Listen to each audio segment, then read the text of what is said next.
Have you ever felt like you're constantly giving explanations no one asked for? As if every step you take, every choice you make, every quiet moment you embrace needs to be justified, as if simply existing requires a reason. It's exhausting, isn't it? Maybe you've caught yourself explaining why you're tired, why you didn't want to go out, why you chose to take care of yourself, as if choosing yourself was somehow a betrayal, a sin you must account for. And without even realizing it, you begin to ask for permission to exist. You carry this invisible burden, constantly explaining yourself as if you owe the world an apology for being who you are. It's like walking around with a heavy backpack full of silent regrets. I'm sorry I didn't fit in. I'm sorry I wasn't enough. The more you speak, the further you drift from yourself. We live in a world that teaches us from an early age to please, to adapt, to mold ourselves so we don't make others uncomfortable. So we become masters of justification. We learn to turn our feelings into arguments, into defensive speeches, because somewhere along the way, we were made to believe that our emotions must be validated by others before they can be real. But eventually, something deep inside you whispers, enough. Enough of translating yourself so others can understand. Enough of begging for acceptance, disguised as explanation. Sometimes silence is not surrender. Sometimes it's the first act of self-respect. Because silence can also be a boundary, a firm, quiet line that says, I no longer need to convince you of my truth. What if true self-love begins at the very moment you stop explaining yourself? Have you ever stopped to ask where this compulsive need to explain everything comes from? It's not just a habit, it's a wound. There is something ancient within you, something that fears being misunderstood. Maybe it goes back to your childhood, to that moment when you learned that if you didn't explain yourself well enough, you'd be rejected, or worse, abandoned. So you started overanalyzing every word, every action, monitoring your own behavior as if you were walking on a minefield, where one wrong step could mean emotional exile. This is emotional memory echoing through your soul. Don't say that. What will people think? Be quiet. That's not appropriate. If you act like that, no one will love you. And those words planted a seed inside you, a seed of doubt, a doubt that whispers, maybe I'm not enough as I am.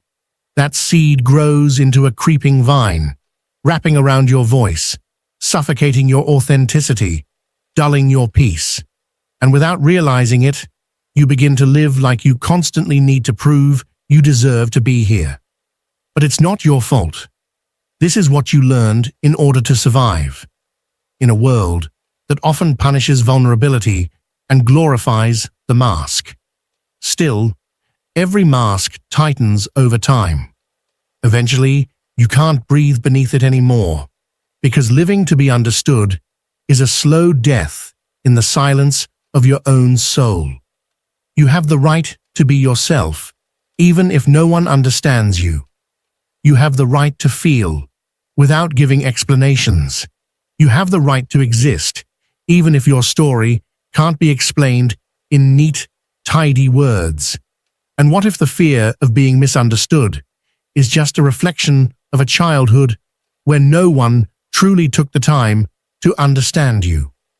We tend to believe that speaking is a way to set ourselves free, but sometimes speaking too much becomes a prison made of invisible bars.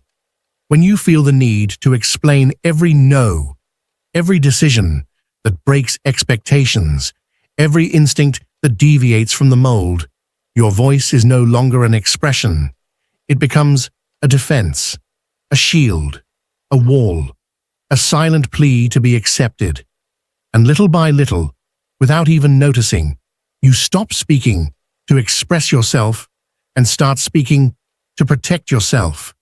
You speak from fear, from guilt, from that old belief that if you don't explain every little thing, you'll lose someone's love.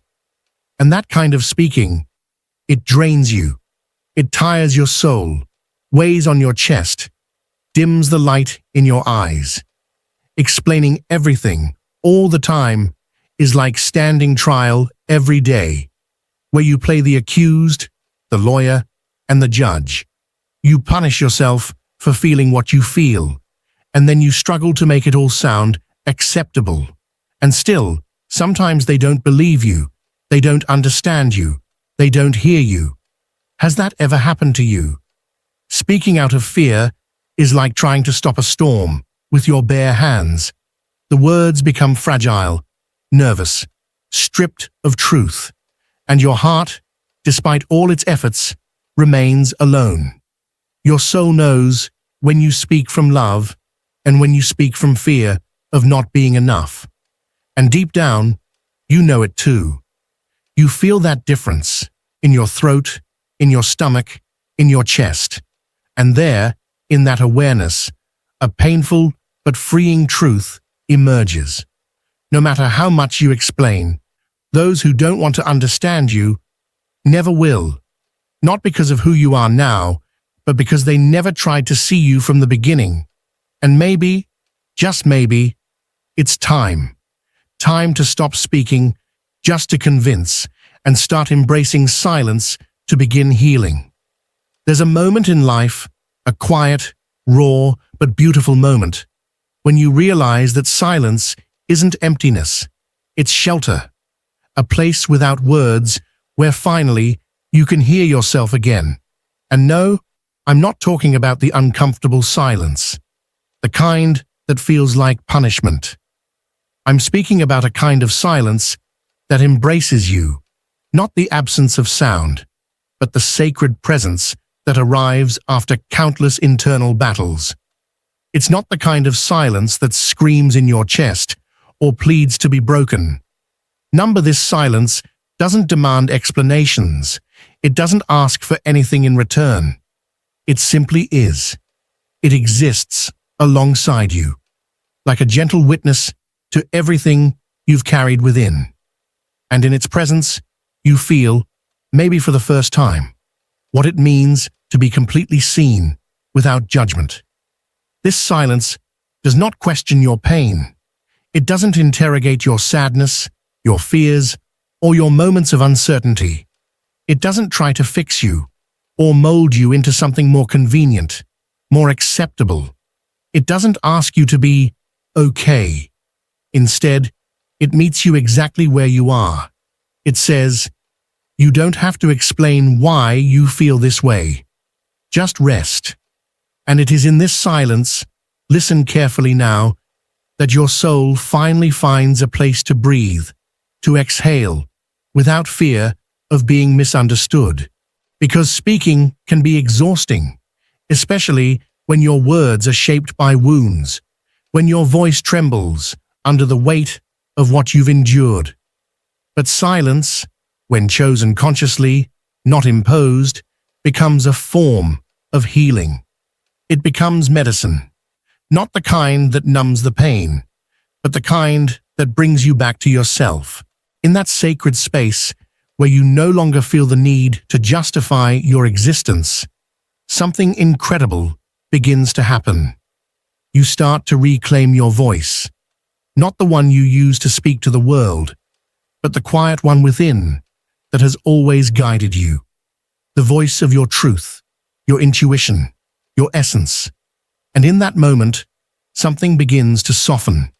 The sharpness of the pain dulls. The fire of resentment transforms into a quiet flame of awareness. The need for external validation fades away, and in its place, you find something far more powerful, the permission to simply be. To be silent is not to run away. To be silent is not to surrender. To be silent, in its truest form, is to return home, to yourself. It's to look within and say, without a single word, I believe you. I see you. I choose you. Because not everything has to be understood. Not everything has to be explained.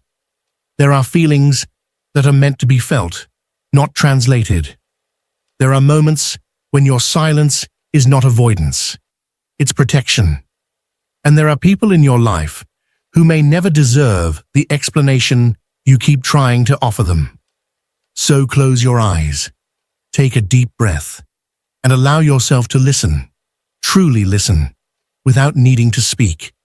Perhaps in that stillness, your real journey back home begins. Home, not as a place, but as a state of being where you no longer abandon yourself for the sake of others. When was the last time you truly chose yourself, without guilt? Do you even remember? Or has it become so normal to put yourself last, waiting for someone else to validate your worth, that you've forgotten what it feels like to be your own priority? Choosing yourself is not selfishness. It is emotional survival. It's an act of radical self-respect. It's standing in front of the mirror and saying, no more. No more depletion. No more over-explaining.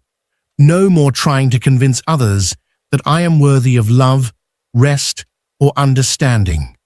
But I know, I really do, that the day you decide to place yourself first, something inside you shakes, because you were taught to please others, to yield, to smile even when you're breaking, to sacrifice yourself for the comfort of everyone around you. And when you finally say no, without any justification, the world shifts, the masks fall. Some people walk away, others get angry. Why?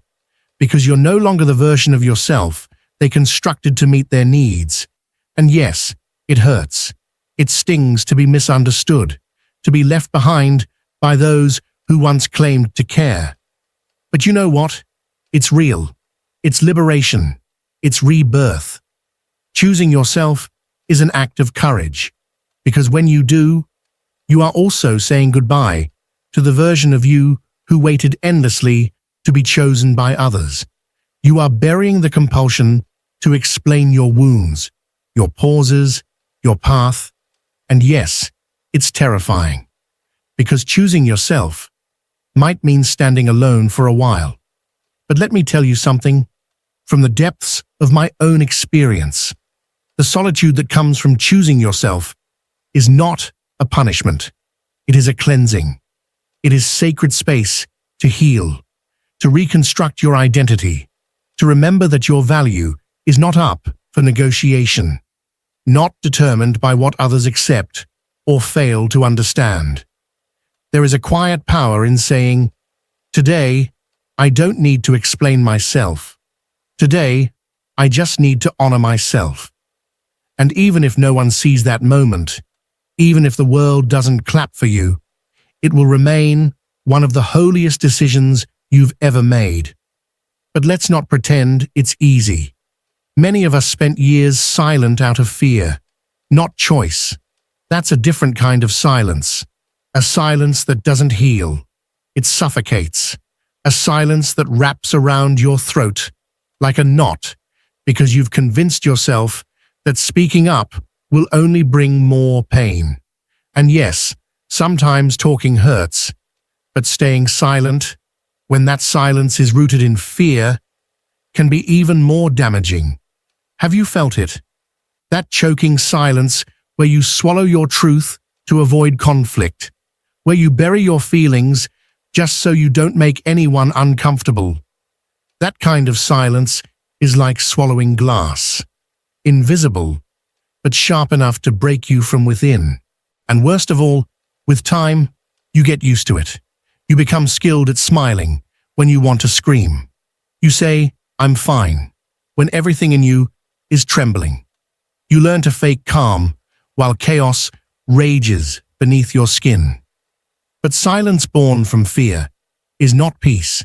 It is a quiet war, one where the battlefield is your own body, your own mind, your own heart. And that internal war, day after day, drains your spirit. It steals your glow. It convinces you that you don't have the right to exist fully, to take up space, to be heard. Eventually, you lose the ability to identify what you feel because you've silenced yourself for so long that you no longer recognize the map of your emotions. So what's the difference between the silence that heals and the silence that destroys? One word: intention. The healing silence comes from choosing yourself. The destructive silence comes from fearing the loss of someone else. One whispers, "Today, I will care for myself." The other murmurs, "I'm not worthy of being heard." But you are. You are worthy. Worthy of spaces where your voice doesn't need to defend itself, where it simply gets to exist.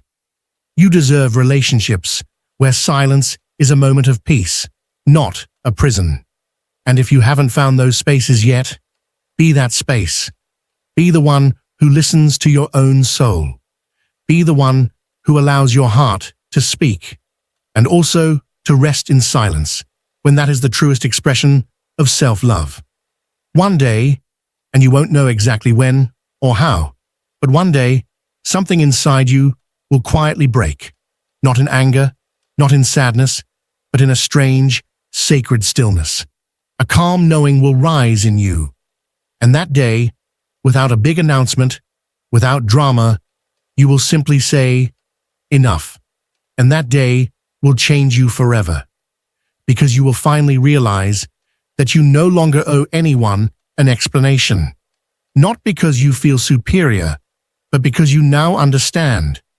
Anyone who truly loves you, anyone who truly sees you, doesn't need you to justify your existence. It will be a quiet day, a holy day, a day where you choose not to answer certain questions, where you stop giving reasons for your fatigue, your distance, your boundaries, where you stop translating your soul so others can understand its language. Because constantly explaining yourself is a form of begging for permission. Permission to feel, to choose, to be. But no one else holds that power. They never did. Only you can grant yourself that freedom. To stop explaining doesn't mean to close yourself off. It means to open yourself more fully to your truth, to your intuition, to the wisdom within that knows some choices are not made with logic, but with the heart. Because the decisions that come from the soul may not always be rational, but they are always real. And the truth, when it's real, never needs a justification. So, you realize that silence isn't emptiness, it's wholeness. It's telling the world, "I no longer live to be understood. I live to simply be." And from that place, you begin to attract people who don't over-explain themselves either, because they just feel you, they resonate with you, they honor your energy. And that is freedom. Some wounds don't bleed, but they speak. They speak without asking permission. They speak even when you wish they'd stay quiet. Sometimes it's old pain that pushes you to explain too much, to justify every action, every emotion, every absence, as if through words you could stop the pain from returning. But it's not your voice that needs to be heard. It's your wound. Do you remember that time you said, "This hurts," and they told you you were overreacting? When you asked for love and they called you needy?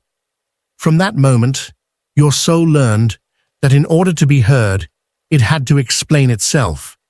And you started repeating yourself over and over again, hoping that this time someone would understand, that this time someone would stay. The truth is, you never wanted to talk so much. You just wished someone would say,